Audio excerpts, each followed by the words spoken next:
And in conjunction with Codex Alimentarius, food will be limited and water consumption will be decreased to 10 gallons per day per person.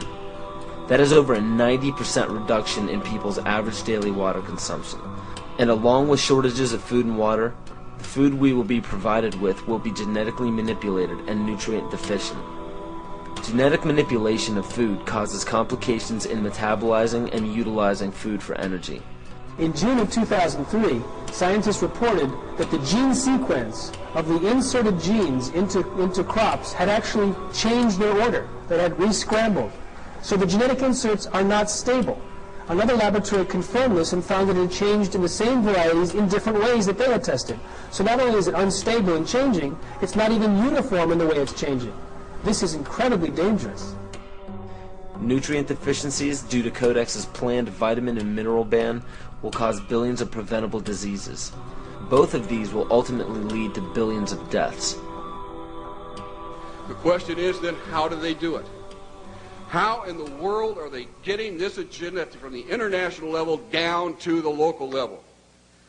Well, they've got a plan for that too. Now, on the environmental side, there's probably a number of different plans, but from the environmental side, you have an organization called the IUCN, the International Union for the Conservation of Nature. Been in existence since the United Nations was created. It's not part of the United Nations Charter. It's a scientific advisor to the United Nations. But through the IUCN, such programs as ecosystem management, American Heritage Rivers, the Clean Water Initiative, the Endangered Species Act, and all the rules and regulations of the EPA, U.S. Fish and Wildlife Service, the U.S. Forest Service, the U.S. Park Service, and so forth. They also discuss property rights in this particular document. They say that property rights are not absolute, they're not unchanging, they're not inalienable like our Constitution and the Declaration of Independence of the states. Rather, they are a complex, dynamic, and shifting relationship between two or more parties over space or time. In a biocentric approach, says the IUCN, the rights of nature are defended first and foremost on the grounds of the intrinsic value of animals, plants, rivers, mountains, and ecosystems, rather than simply on the basis of the utilitarian value or benefit to human beings. In other words, nature comes first. Nature's needs comes before man's needs. In a religious context, it's called pantheism, the belief that nature is God. It goes on to say, even worse, people are then members of a community of beings, like human beings, living and non-living. So a rock is now elevated up to the status of a human being, and they are both equal in the eyes of this belief system. It's not hard to imagine that if you believe that humans are the cause of all the Earth's problems, that we're overpopulated. They give two solutions, and only two, to this problem.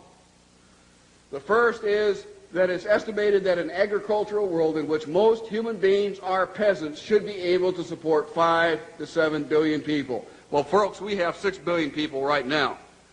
That means all of us in this room, or nearly all of us in this room, are going to have to become agrarian peasants if we use this solution.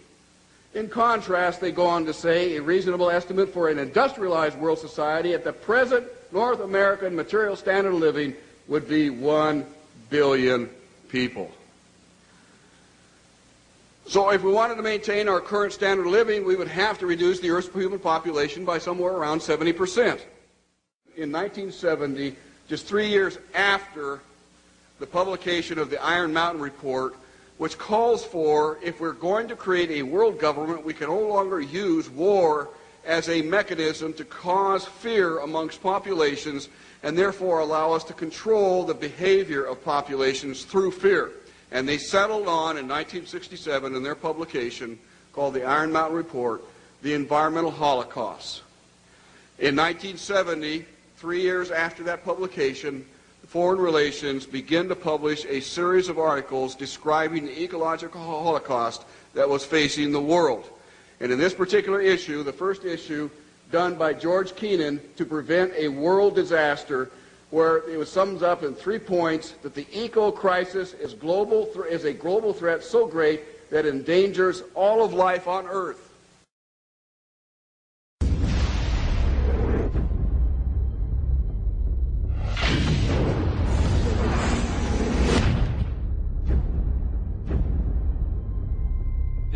look at the 10 hottest years ever measured, they've all occurred in the last 14 years. And the hottest of all was 2005.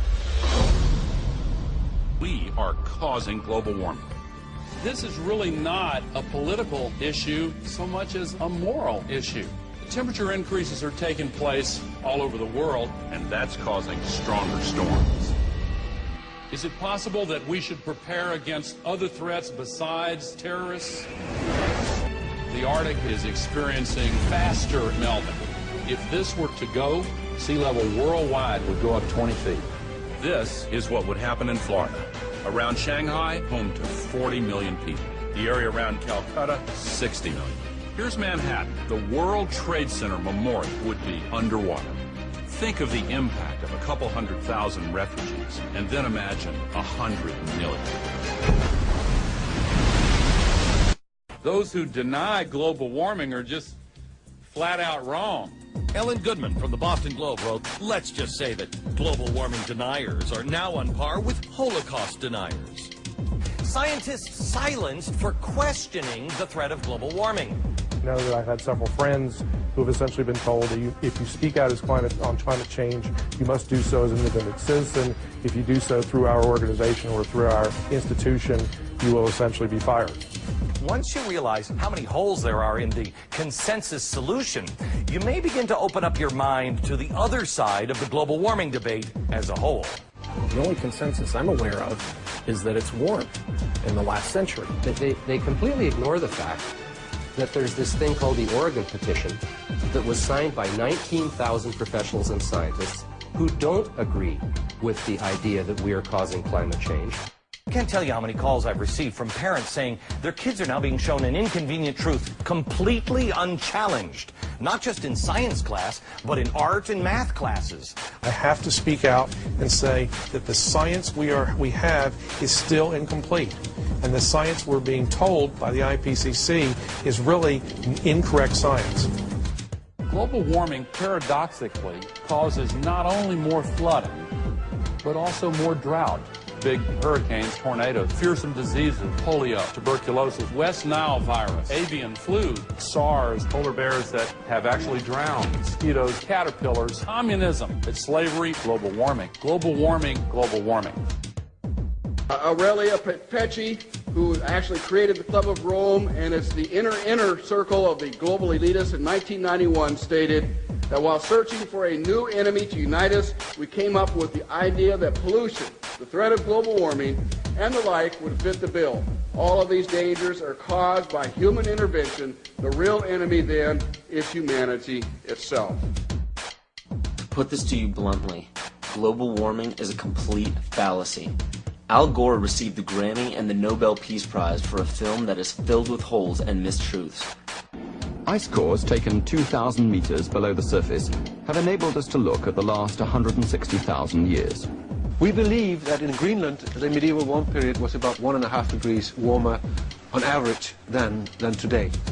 And they also show consistently warmer temperatures thousands of years ago before man-made greenhouse gases existed. Approach our time, we can see that in the period between 4,000 years ago and back to the period 2,000 years ago, which is actually the Roman age, the temperatures have been decreasing in Greenland by 2.5 degrees.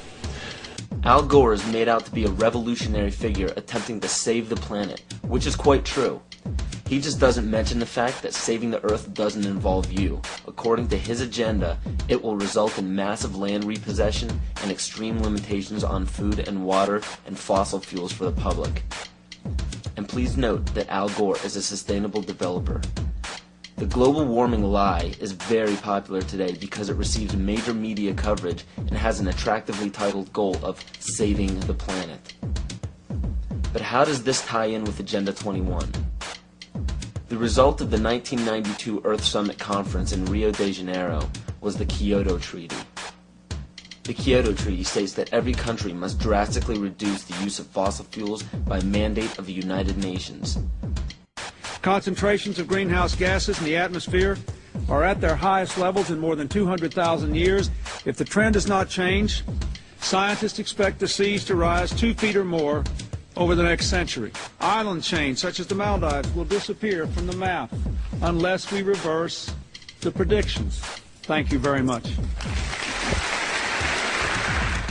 And as of June 2007, 172 nations and other government entities have ratified the treaty. And if you were wondering how this ties into putting the Earth's priority above human survival in accordance with pagan beliefs, every country's deadline for the implementation of Agenda 21 and the Kyoto Treaty is in 2012.